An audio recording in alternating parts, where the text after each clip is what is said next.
is up, guys? Inevitable Tech here, and my mouse game hasn't been very strong with the force until now.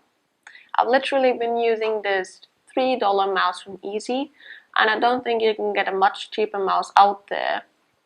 But I have upgraded to the original Logitech MX Master, and I will further explain why I chose this model instead of the second and third generation. So right off the bat, this mouse still looks very dope after 4 years. Seriously. The design seems very aerodynamic, and it has this cool looking rigid surface on the left side of the mouse. I personally even prefer this design to the third generation. Its general shape is also very comfy to hold, even though it's on the bigger side of mice, but sadly it's only addressed to right-handed people, so that's a big bummer for some. So what first made this mouse stand out 4 years ago is of course the really cool looking design, but also that it had a dedicated horizontal scrolling wheel on the left side of the mouse, and that it wasn't integrated into the main scrolling wheel on the top. Now that I've been using the horizontal scrolling wheel for several months now, I could never give it up, especially in video editing, because it's really helpful. It also has 2 side buttons, which you can program in the software. You can connect it with your laptop either with this dongle, or you can go wireless and connect it with Bluetooth on your laptop if your laptop supports it, which I guess it will in 2020. One of the key features of this mouse, which I think a lot of other mice sadly lack, is this button right here, which lets you connect between 3 devices simultaneously without having to disconnect and reconnect every single one of them. I have number 1 connected to my laptop, number 2 connected to my really old Mac Mini, and number 3 is not occupied at the moment.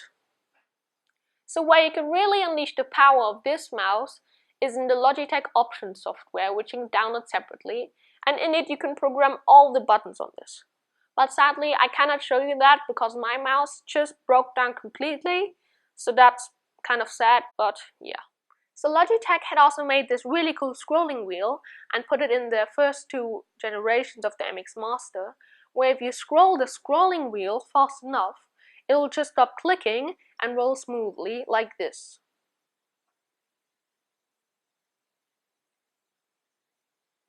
The battery life on this mouse is pretty amazing. I've been using it for a month now, and the battery has barely drained. It also has a battery indicator here, and as you can see, my battery has barely drained. On the description it says the battery lasts for about 7 weeks, which I think it will fulfill. But now to why I would choose the first generation of the Logitech MX Master instead of the second and the third. First of all, the first generation retails for about $45, and the second generation for around $65. But for those extra $20, you just get a slightly better sensor and a kind of different software. But are $20 really worth those 2 minor upgrades? For me personally, they are not. The third generation mainly has a completely new redesign, so the scroll wheel is also bigger, and the 2 buttons are located beneath the scroll wheel because of a lot of complaints of the positioning. But I personally find the positioning of the 2 buttons perfectly fine, so I think the third generation is completely unnecessary, personally.